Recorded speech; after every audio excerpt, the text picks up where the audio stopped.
ibnu Syihab. An Ubaidillah ibni Abdillah ibni Abi Thawri, dari Ubaidillah bin Abdillah bin Abi Thawri. An Abdillah ibni Abbasin, dari Abdullah bin Abbas. An Umaro, dari Umar. Ini Umar bin Khattab maksudnya. Qala, Umar telah berkata, kuntu adalah aku, ana aku, wajarun li, dan tetanggaku. Jadi kalau kita sering mendengar kata jiron, atau biasanya diucapkan dalam bahasa kita jiran. Jiran itu tetangga. Jarun, jironun, tetangga. Negeri jiran berarti negeri tetangga. Di bahasa Malaysia. Jarun li, tetanggaku, minal ansori, dari orang Ansor. Di Bani Umayyah bin Zaidin, orang Ansor ini dari Bani Umayyah bin Zaid. Wahya, dan yaitu, ini menjelaskan tentang tetangganya yang orang Ansor itu, min awalil Madinati, di antara orang terpercaya di Madinah. Wa kunna, dan adalah kami, natanawabu itu bergiliran, an-nuzula ala Rasulillahi sallallahu alaihi wasallam, mendatangi Rasul. Jadi Umar punya tetangga di Madinah itu punya perjanjian. Hari ini Umar yang datang untuk menghadiri majelis Rasul di Nabawi, besok tetangganya yang orang yanzilu yauman, dia sehari mengunjungi, wa anzilu yauman, dan aku juga satu hari selang-seling. Faiza, maka apabila nazartu, aku mengunjungi, jituhu, setelah pulangnya, jituhu, aku mendatanginya, bi khobari, dengan mengabarkan zalikal yaumi, berita pada hari itu. Jadi punya kesepakatan, kalau sudah pulang nanti akan datang kepada tetangganya yang tidak mengunjungi Nabi. Kewajibannya apa? Menyampaikan berita, menyampaikan pembelajaran yang didapatkan ketika berada di majelisnya Rasulullah SAW. Kalau ada ayat Quran yang akan disampaikan, kalau ada pesan-pesan dari Rasulullah yang akan disampaikan. Ini cerita dari Umar bin Khattab. Isinya apa? Kata Umar, minal wahyi wa wairi, di antara kabar yang nanti disampaikan kepada tetangganya yang orang Ansor itu adalah wahyu Al-Quran, wa wairi, dan yang lainnya. Berarti yang lainnya yang bisa ucapannya Rasulullah, bisa perbuatannya Rasulullah, bisa ketetapannya Rasulullah, yang kemudian kita kenal dengan hadis atau sunnah. Karena sunnah itu kan di maknanya ma'udhi bani Nabi sallallahu alaihi wasallam qaulan wa fi'lan wa taqrirun, segala sesuatu disandarkan kepada Nabi. Jadi ketika Umar mengunjungi, melihat Nabi melakukan apa, ya nanti cerita. Ketika Umar mengunjungi Nabi, mendengar Nabi menyampaikan apa, nanti disampaikan, tidak kurang, tidak lebih. Ini teladan terbaik kita. Orang-orang yang amanah itu seperti itu, tidak pernah menambah, tidak pernah menambah. Padahal di masyarakat itu sering ada ungkapan nitip duit, nitip omongan luwe, nitip duit kurang, nitip omongan luwe, nitip duit. Itu ungkapan.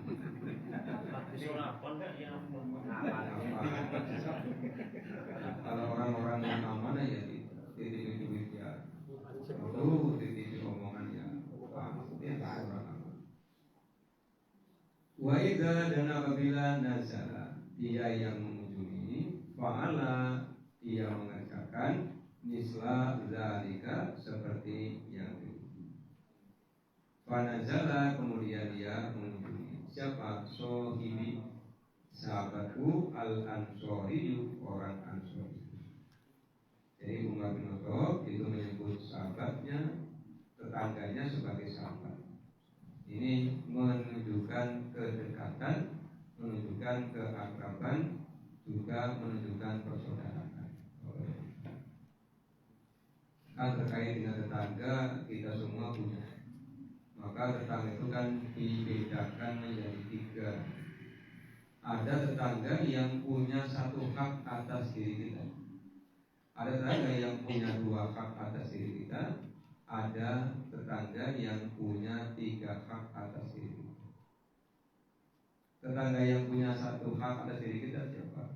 Tetangga non muslim itu punya hak atas diri kita 1. Apa haknya? Kita hormati. Kata Rasulullah kan, "Man kana yu'minu billahi wal yawmil akhir falyukrim jarahu." Muliakan tetangganya. Tanda orang itu memuliakan tetangganya. Jadi apapun agamanya, ketika dia bertetangga dengan kita, punya hak untuk kita muliakan. Bahasanya falyukrim, muliakan. Jangan sampai mengganggunya. Termasuk kalau misalnya kita suka mendengarkan pidato, suka mendengarkan tausiah, suka mendengarkan ceramah lewat alat-alat elektronik di rumah kita, ya jangan sampai suara kita kemudian keras keluar mengganggu tetangga. Termasuk kalau kita mau membangun rumah, meninggikan bangunan lebih tinggi dari tetangga kita, minta izin. Karena nanti haknya dia untuk mendapatkan cahaya matahari akan terganggu. Jadi kita minta izin, dia bilang, "Oh iya Pak, izin." Syukur-syukur nanti atapnya dibuatkan. Biar apa? Biar saya ikut nitip nyemur kan. Berarti simbiosis mutualisme kan enak. Kadang-kadang nanti bisa ikut naik gitu ya, ngobrol-ngobrol ngopi di atas. Kemudian yang kedua, ada tetangga yang punya 2 hak. Dia tetangga kita muslim. Hak pertama kita hormati, hak kedua kita doa. Maka ketika ketemu jangan lupa ucapkan salam. Karena salam adalah cara kita mendoakan saudara muslim. Selain doa, salam juga bentuk penghormatan. Di Aisyah Allah menyampaikan, wa idza quyitum bi tahiyyatin faqayyu bi asana minha aw rudduha. Kalau ada yang memberikan penghormatan, ucapan salam, maka balaslah dengan yang sama atau yang lebih baik. Jadi kalau kita diberikan ucapan salam, assalamualaikum, kita bisa jawab waalaikumsalam warahmatullahi. Itu berarti lebih baik. Kemudian ada tetangga yang punya 3 hak. Siapa? Tetangga itu muslim sekaligus punya hubungan kekerabat. Maka berbahagialah Bapak dan Ibu yang tinggal di tempat di mana kakak beradik berdekatan. Paman, pakde, bule, tante berdekatan. Karena ada menghormati, ada mendoakan, dan ada silaturahmi. Ada 3 kebaikan yang didapat. Tapi yang orang rantau juga terberuntung karena punya 2. Kalau yang berbeda, yang berarti hanya 1. Dan Umar menyebut saudaranya dengan kalimat sohibi, sahabat. Sohib. Yauma naubati, pada hari gilirannya. Pada hari giliran sahabatnya Umar ini yang orang Ansor dari Bani Umayyah bin Muslim. Begitu pulang, kata Umar, wadoroba babi dorban syadidah. Begitu dia pulang, tahu-tahu memukul pintu rumahku.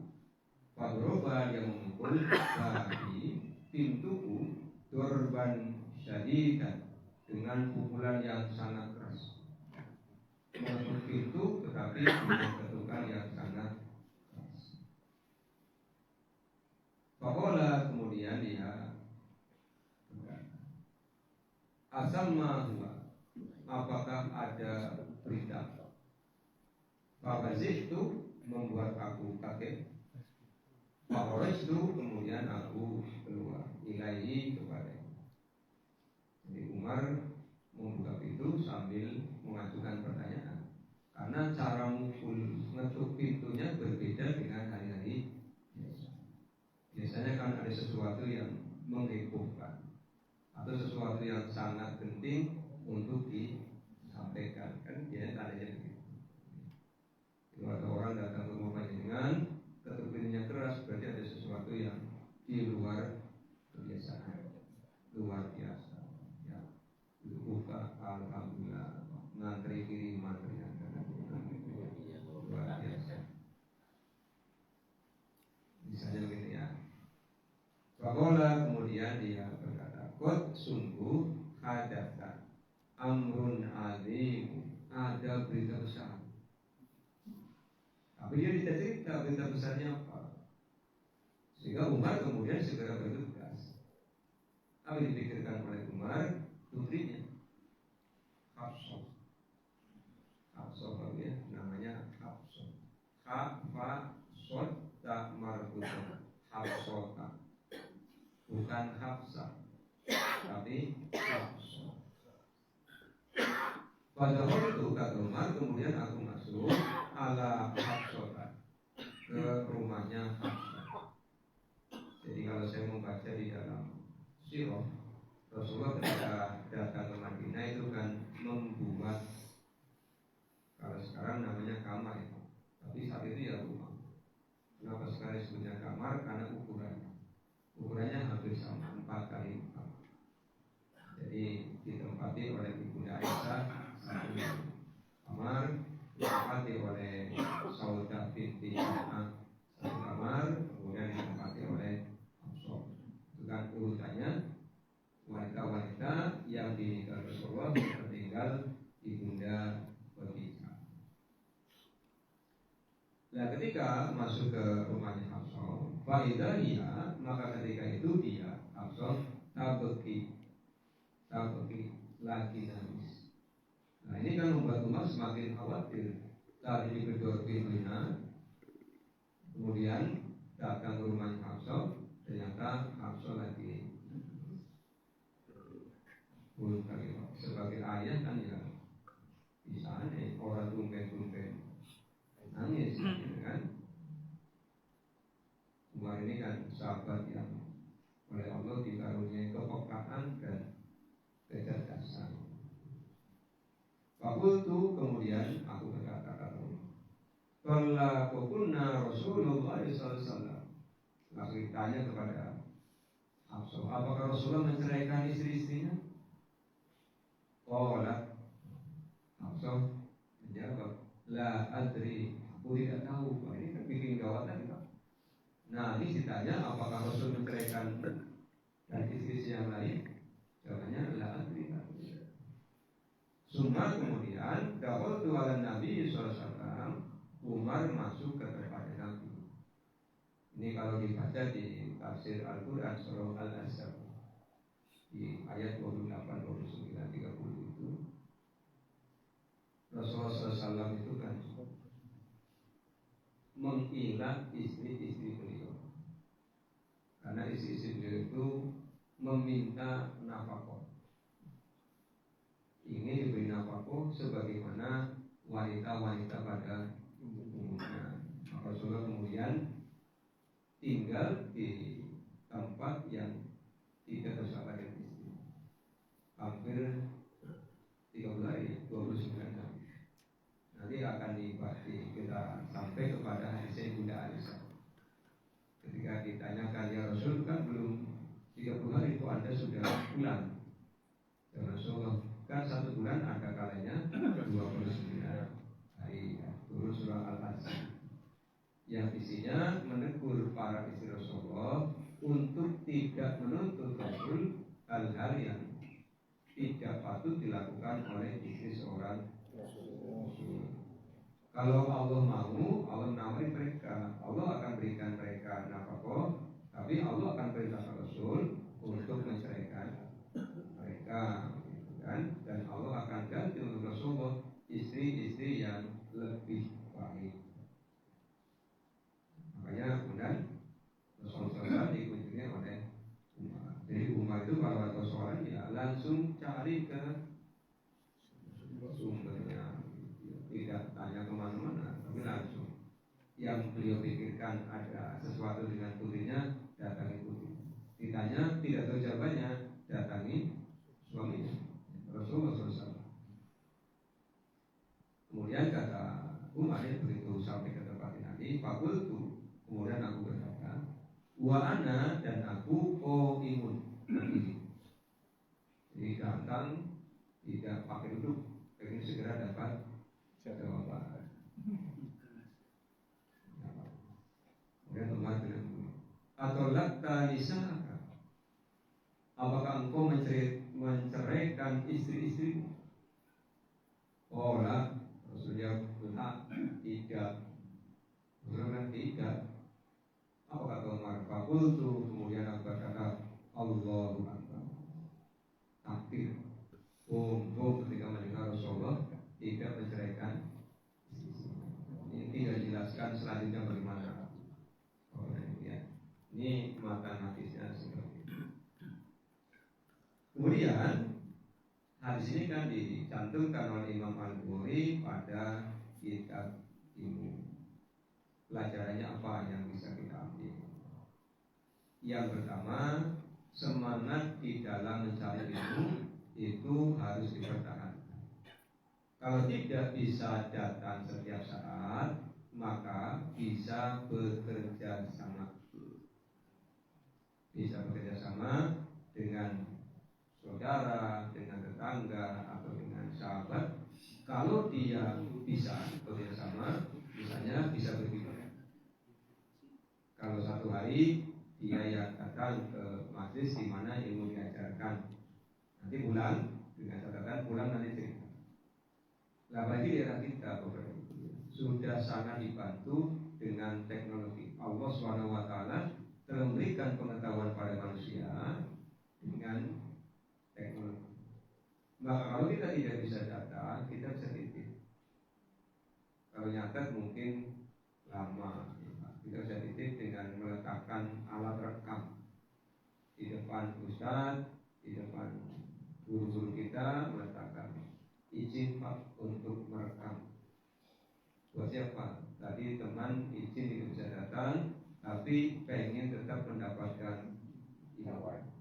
Nah nanti pulang ceritanya gampang, kasihkan rekamannya. Iya. Insya Allah pas. Karena rekaman itu ya tidak akan bertambah, tidak akan kurang. Kecuali rekam belum selesai, baterainya habis, setelah itu suara dia. Tapi kalau masih stabil ya begitu selesai tutup, kasihkan namanya.